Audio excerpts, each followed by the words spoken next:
Welcome to the Wisdom Circle. To subscribe or follow us on your favorite podcast platforms, please visit us at www.thewisdomcircle.com.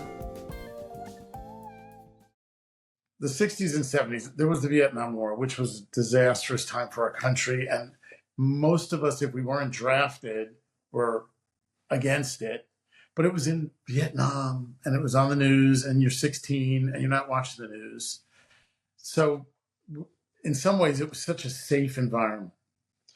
In the US, since, let's call it 9/11, right? The first time our country was ever had losses on its home turf that were coming in from another country.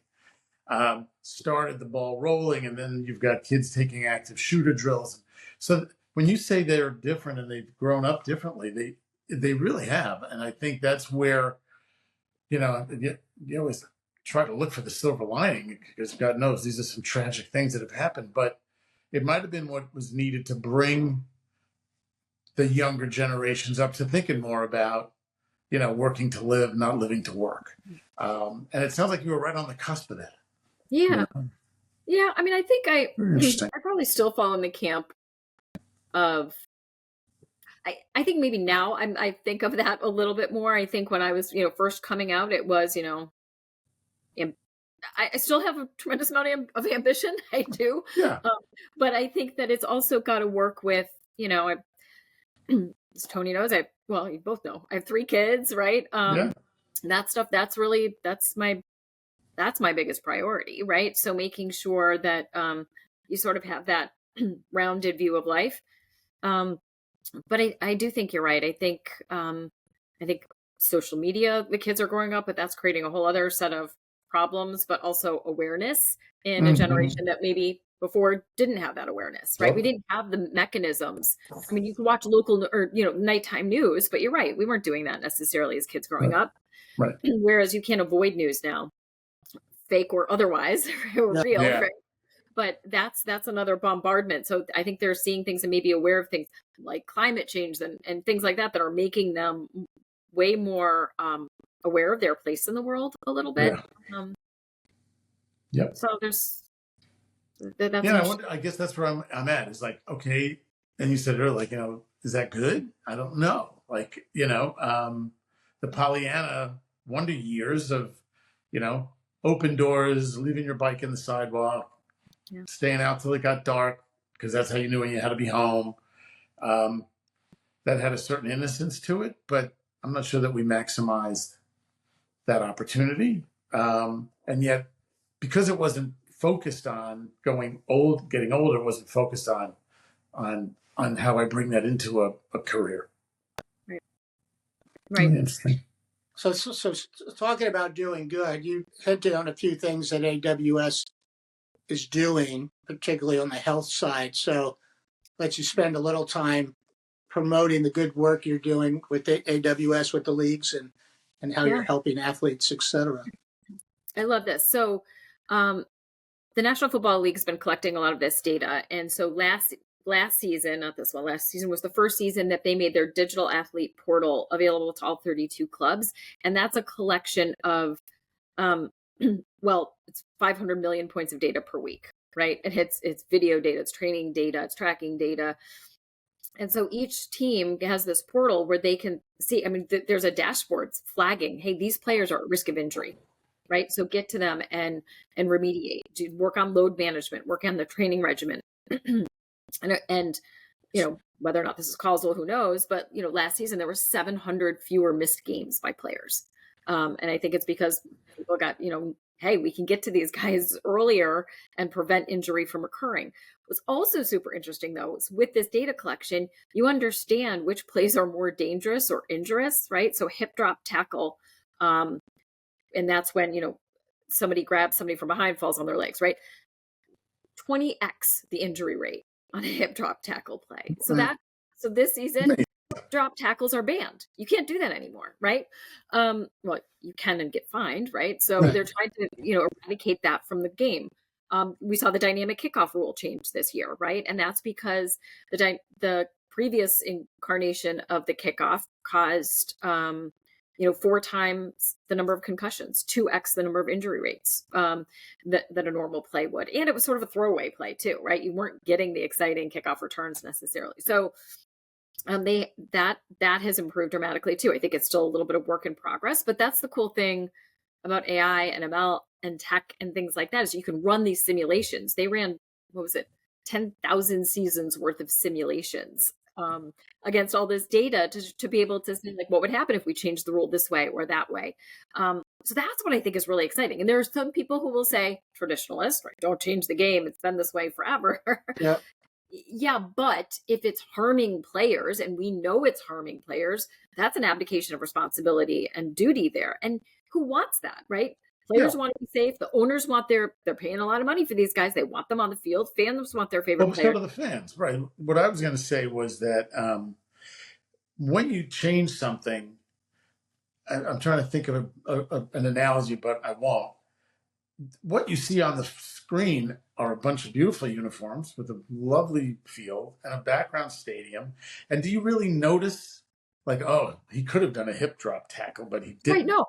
Like, the guy got tackled. And so if he got tackled more safely, the viewer I don't think has a clue. And I don't know when you said it, I guess it wasn't exactly the words, the old school feels like, well, we shouldn't do away with that and leave the game alone. Like, about stuff like that? Is that because that sounds crazy to me. Like, well, I'll give you another analogy that's not necessarily a rule change, but it changed how we look at players, right? So this goes back to sabermetrics and in baseball. And at least when I grew up a Tigers fan, and I remember, watching the lower third, the Chiron would show up and you would see, batting average and all of this. Batting average, that was the measure of offensive prowess in the game of baseball, right?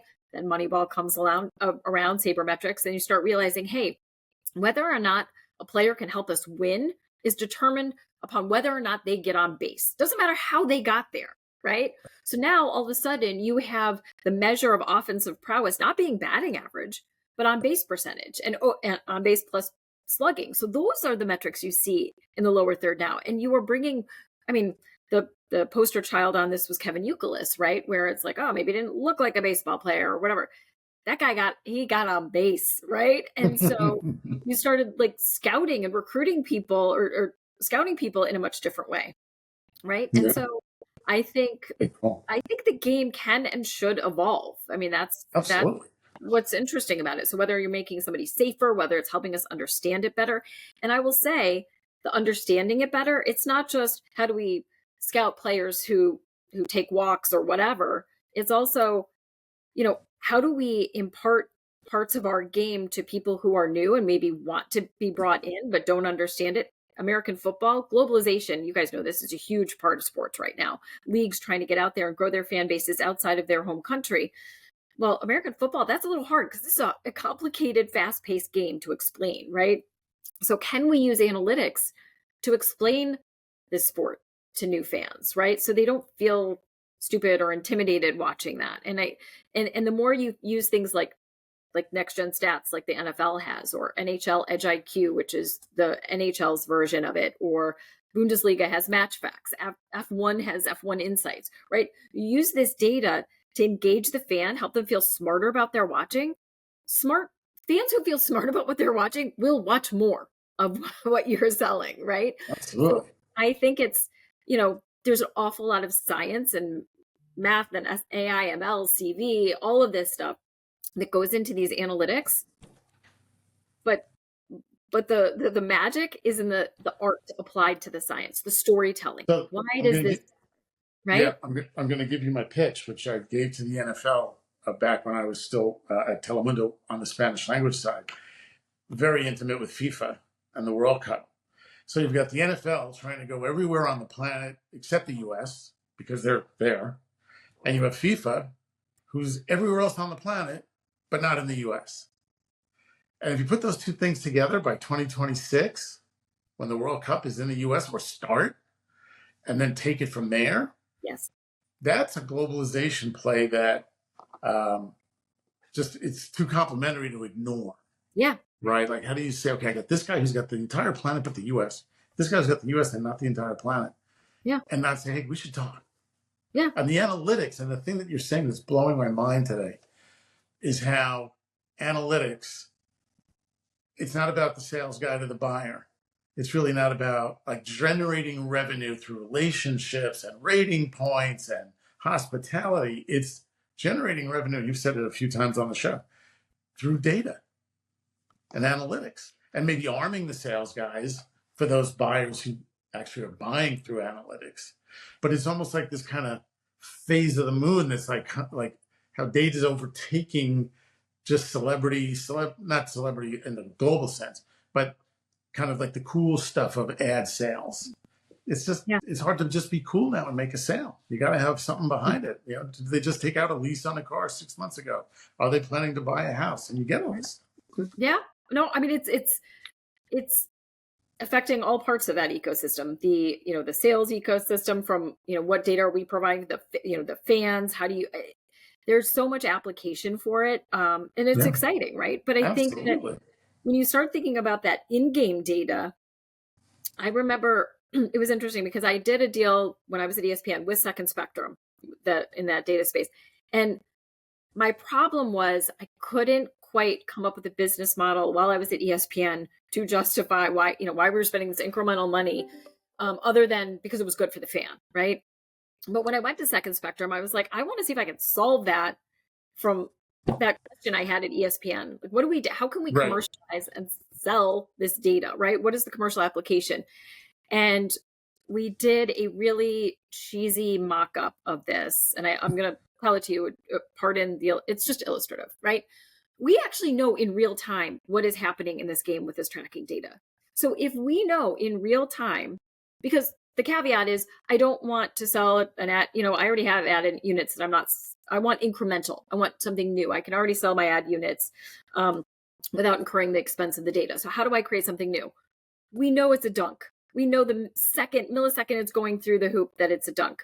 Well, we can launch data-driven augmentation to have, donuts rain down from the hoop as the ball's going through, and the Dunkin' logo is dynamically plastered on the court. And now Dunkin' Donuts can actually own dunks in the game of basketball, right? You can that's a cheesy example, but my point is you can start having live game action being sponsored. And NHL just this week they've had those dynamic dasher boards around the rink, right, where the advertising is changing, but they've just introduced that. So if somebody's sponsoring a goal happens, the dasher board lights up, goal brought to you by whatever, Komodo Tires or whomever, right? So you start having these creative uses of the data.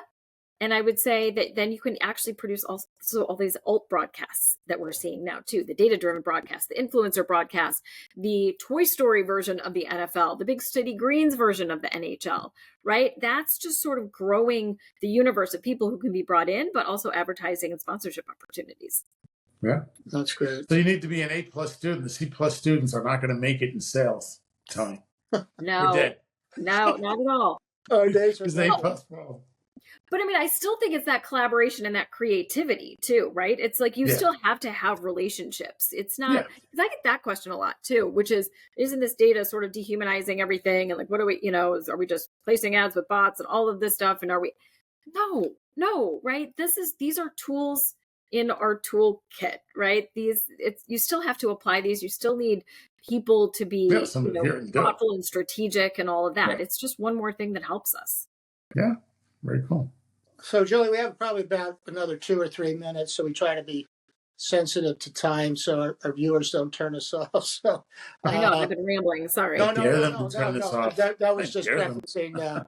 It's sort of like when you watch the news and they go, "I have 30 seconds" before they ask the question, and then so we're going to leave it to you to talk about what we may not have talked about. I know you posted, I believe today, I saw it today, you may have posted it 5 days ago. You're on a women's summit talking about only 26% of executives in AI are women. I'm sure you have other things that are important to you. So is there anything we haven't asked you that you want to use this podcast as a little bit of a platform for? To the point about,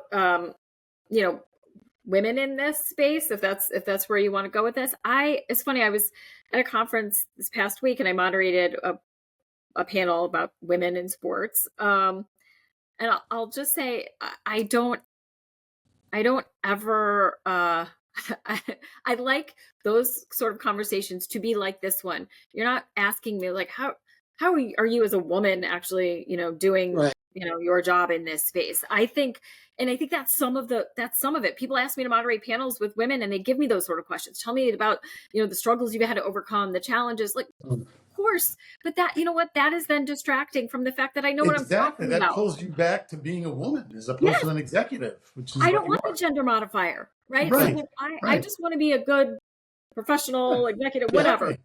So those are the things I think if we're thinking about how do we advance, equity and diversity in the workplace, it's focusing on what they bring to the table. It's their perspective, it's their experience. It's not necessarily, standing behind the gender thing, because those questions end up becoming like, it's a little crass, but it's like, oh my gosh, how do you possibly do your job with boobs? Right. And it's like, give me a break, right? But this is not, these are the panel I just moderated, exceptionally accomplished women. I mean, Yeah, just of course. really, really inspiring people. And not once did we ask anything about their gender. It was about how are you using tech to advance your business? What did you think was the biggest technical achievement you've seen, in shift you've seen in the industry since you got into it? What do you think is next? What are you most excited about? Right. Yeah. So opportunities for women to talk about what they're doing and, why they're good at their job is better than sort of exactly, Ray, I couldn't have said it better. You are pulling them back and then you're putting the focus on what's making them different versus what's making them exceptional. Yeah. Jeez. That's just annoying to me. Me Period. too. Ray and I talk about this a lot. It's like the seesaw, and we got like this with the white male. Now we're going like this. They really just want to, ideally get it like There this. shouldn't be anything. Yeah, people are Yeah. people. Yeah. And if they're good, awesome. And if they're not, gotta I go. remember Ray always gives me a little nudge when I talk a little bit too much about Anheuser-Busch, but we had a great But here woman, we go. Kathy Costo, who directed our sports marketing. Let's. Smartest person in the room. And at one point, someone was talking about, well, should we have like a female beer like Philip Morris had Virginia Slim's cigarette? And she goes, just talk to me as a person. I like beer. Yeah. Tell me, I want to drink beer like everybody else. Do not, talk down to me as a woman. Here, little girl, this is for you because you can't drink the right. And it's so true about everything. But Pink it and shrink anyway. it, right? That was the yeah. It's all. Well, we knew this was going to be great. You didn't Yep. disappoint. No. And keep doing what you're doing. Thanks, guys. Thanks for having me. This was Thanks for fun. having It was so much fun to hear from you and to see you and chat a bit.